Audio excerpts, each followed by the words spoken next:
A'udzubillahi minasyaitonirrajim.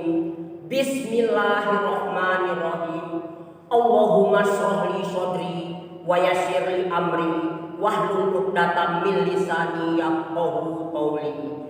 Assalamualaikum warahmatullahi wabarakatuh. Waalaikumsalam warahmatullahi wabarakatuh. Allahumma shrahli shodri wa yassirli amri wahlul 'uqdatam min lisani yafqahu qawli. Hadirin yang berbahagia, jamaah Pesona Natar, izinkan saya di pagi hari ini untuk menyampaikan tausiah saya dengan mengambil tema api dalam sekam di Masjid Marzukia. Hadirin yang berbahagia, di sini saya akan menceritakan tentang perjuangan seorang wanita, yaitu bibi Rasulullah Shallallahu Alaihi Wasallam yang bernama Syafi'ah binti Abdul Muthalib. Mengapa nama daripada Syafi'ah binti Abdul Muthalib ini tercantum di dalam Al-Quran, di dalam sejarah-sejarah Islam? Karena jasa-jasanya. Syafi'ah binti Abdul Muthalib ini, suami pertamanya bernama Al-Haris bin Harb yang meninggal dunia pada zaman jahiliyah. Setelah Syafi'ah binti Abdul Muthalib masuk Islam, ia menikah lagi dengan Awam binti bin Khuwailid dan dikaruniai seorang anak bernama Az-Zubair. Syafi'ah berpulang ke rahmatullah dalam usia 73 tahun, dimakamkan di baki pemakaman kaum muslimin dan muslimat. Ia meninggal dalam masa Khalifah Al-Khulafaur Rasyidin Umar bin Khattab tahun 20 Hijriah.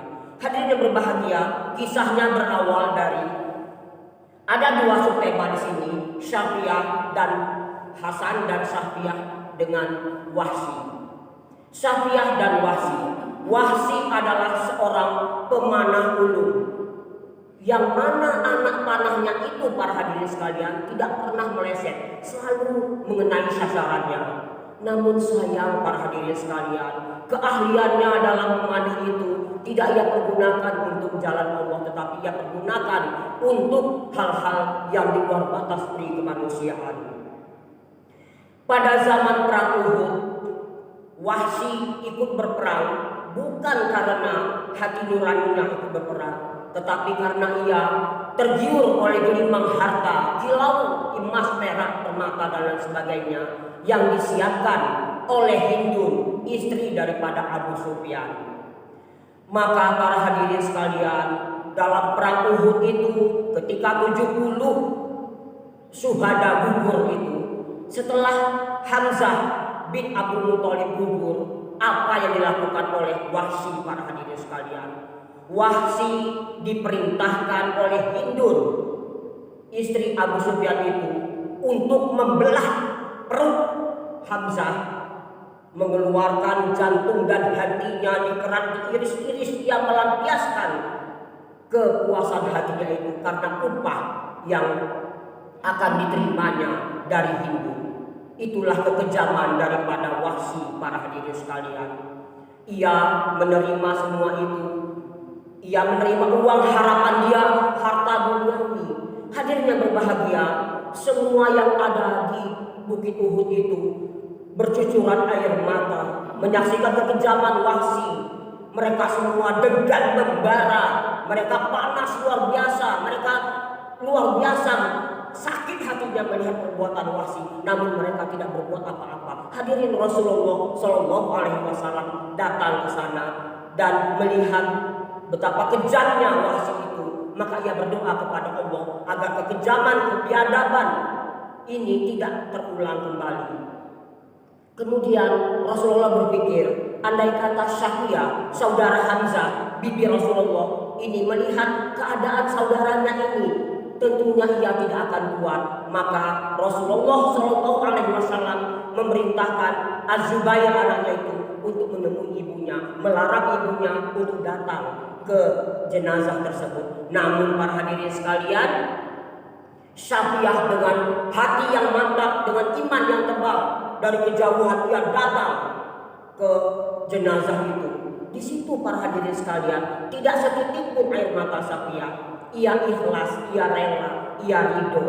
Ia tidak melihat Hamzah itu yang perutnya terburai tanpa jantung dan hati berlumuran darah, tapi ia melihat saudaranya itu bagaikan ahyaun, hidup indah rabbihim, di sisi Tuhannya, yurzaqun, dengan rezeki yang berlimpah ruah. Ia rela saudaranya berpulang ke rahmatullah itu. Ia seolah-olah mendengar suara 70 syuhada itu mengatakan, andaikan kalian semua mengetahui suara siapa itu, kiranya suara 70 orang syuhada. Itu adalah kisah Safiyah dengan Wasi. Hadirin, kedua adalah Safiyah dengan Hasan. Hasan ditugaskan oleh Rasulullah SAW bukan di garis depan, bukan di garda terdepan dalam peperangan itu. Ia ditempatkan oleh Rasulullah di tempat kaum wanita, di tempat anak-anak, karena Hasan tidak ahli berperang. Ia tidak bisa mempergunakan tajamnya pedang, tidak bisa menggunakan panah, tapi tajamnya mata penanya. Manakala serdadu-serdadu, manakala para pejuang Islam ini sedang lemah letih mulai, dia mendengar suara syair, lantunan syair dari Hasan, maka seketika itu juga mereka bangkit semangatnya. Mereka betul-betul bersemangat mendengar syair-syair dari pada Hasan tadi. Ditempatkanlah dari situ. Hadirnya berbahagia dalam perang Candak. Begitu perang Candak sedang berkecamuk para hadirin sekalian, Safiyah ini melihat ke bawah, di benteng itu ada seorang Yahudi yang mengitari benteng itu. Ia mengitari benteng itu. Curigalah Safiyah ini. Kemudian dia berkata kepada Hasan, wahai Hasan, aku curiga melihat Yahudi di bawah itu. Ia mengitari benteng. Ia dalam mata-mata musuh. Wahai Hasan, turunlah engkau, bunuhlah ia. Apa jawab Hasan? Yang birullahu lagi. Telah aku, semoga Allah mengampuni dosa-dosamu. Yang nata Abdul Muthalib, wahai anak Abdul Muthalib, wallahi demi Allah, laqad arafta ma'ana, telah kau ketahui bahwasanya aku bisyahhi bihaza, bukan ahli dalam urusan ini. Mendengar itu, Safiyah turun, ia ambil pancang penandang itu, kemah besi itu.